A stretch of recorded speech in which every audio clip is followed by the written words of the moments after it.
मान लीजिए अगर आप एक ऐसे कंपनी में काम कर रहे हैं जो अलग अलग लोकेशन और रीजन में काम करती है।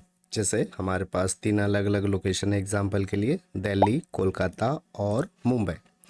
अब यहाँ पे प्रॉब्लम ये है कि हमारे पास जो डेटा आता है 3 अलग अलग लोकेशन में आता है। हम चाहते हैं कि 3 लोकेशन को एक साथ ऑल रीजन नाम का एक फ़ाइल बनाए यहाँ पे और सारे का डिटेल्स यहाँ पे दिखे। तो इस वीडियो में हम लोग सीखेंगे कि अलग अलग सीट का डाटा आप एक सीट में कैसे करेंगे। चलिए वीडियो स्टार्ट करते हैं।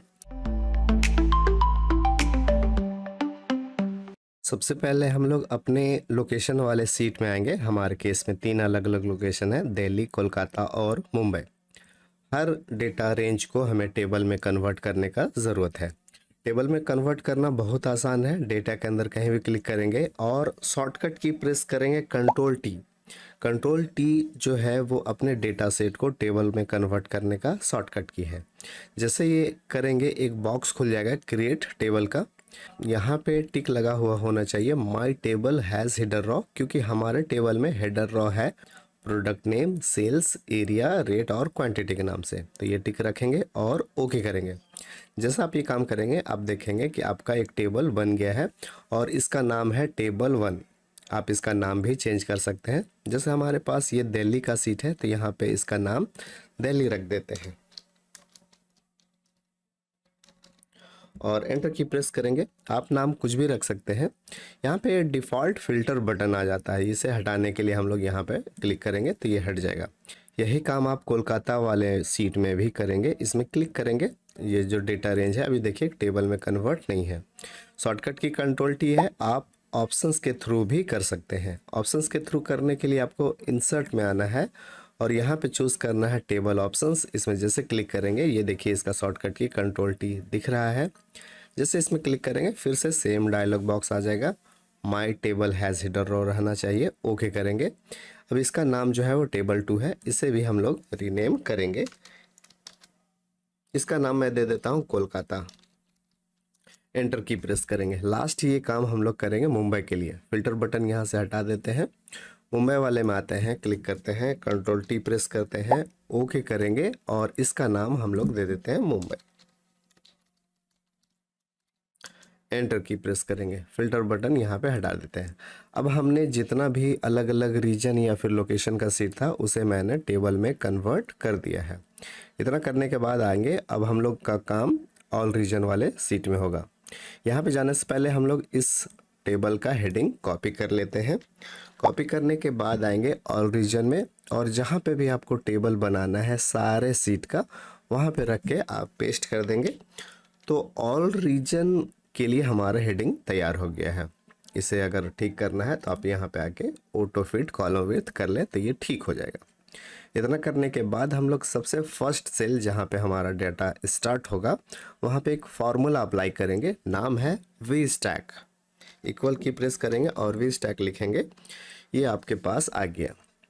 जैसे आप इसमें क्लिक करेंगे कुछ कुछ आर्गूमेंट है, एरे 1 एरे 2 आप दे सकते हैं।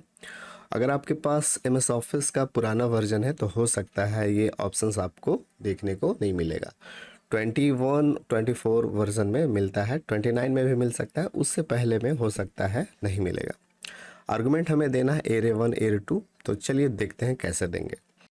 अब हमने अपने सीट में जो भी डेटा है उसे टेबल में कन्वर्ट कर लिया है और नाम भी हमें पता है दिल्ली, कोलकाता और मुंबई। यहाँ पे हम लोग डायरेक्ट टाइप कर सकते हैं इस तरह से। जैसे आप टाइप करेंगे ये देखें दिल्ली वाला आ गया। आप इसे टाइप करके चूज़ कर लेंगे।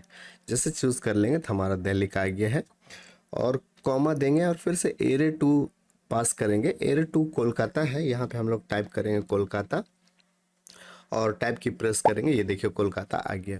कोई ज़रूर नहीं कि यही सीरीज़ में आपको टाइप करना है, आप आगे पीछे भी एरे में डाल सकते हैं, पहले मुंबई को भी ले सकते हैं। ये 3 है तो 3 हमें डालने का ज़रूरत है।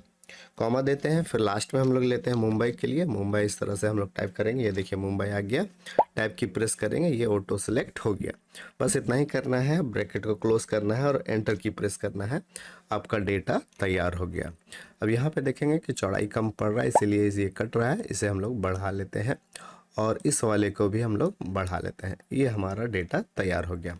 अब इसका मेन बेनिफिट क्या है मैं बताता हूँ। अब हमारे पास जो देखें कि टोटल जो रॉ यूज़ हुआ है वो 29 तक हुआ है। अब हम लोग कोई भी रीजन या फिर लोकेशन वाले सीट में कोई नया एंट्री करेंगे तो ऑटोमेटिक यहाँ पे अपडेट हो जाएगा। जैसे मैं दिल्ली वाले में एक नया एंट्री पास करता हूँ, क्लिक करते हैं यहाँ पे और फिर से लिखते हैं पेन और यहाँ पे लिखते हैं जो सेलर नेम है वो है नेहा, नेहा करते हैं और लोकेशन दिल्ली ही रहेगा क्योंकि दिल्ली का सीट है।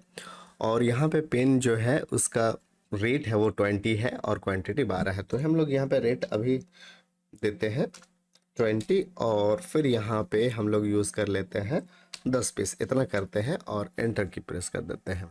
अब जैसे हम लोग यहाँ पे आएंगे तो अब देखेंगे कि एक रिकॉर्ड आपका बढ़ गया है, यहाँ पे अलग अलग है। अब यहाँ पे देखेंगे मेन कि आपका जो दिल्ली का एंट्री है वो दिल्ली वाले में ही आपको मिलेगा। यहाँ पे आप देखेंगे तो आपको सारा यहाँ पे मिलता है। ये देखिए पेन का नया एंट्री जो मैंने किया है, नेहा ने सेल किया है, क्वांटिटी 10 है और रेट हमारा 20 है। तो इस तरह से अब जब भी ये डाटा में एंट्री होगा ऑटोमेटिक ऑल रीजन में रिफ्लेक्ट करेगा। अब इसका मेन बेनिफिट क्या है कि आप इसके थ्रू कुछ भी बना सकते हैं। आप पाइवोट टेबल वगैरह बना सकते हैं, कोई और स्लाइसर वगैरह बना सकते हैं, और भी जो अलग अलग एनालिटिक्स का काम है वो सारा यहाँ पे कर सकते हैं। उम्मीद है कि ये वीडियो आपको पसंद आया होगा।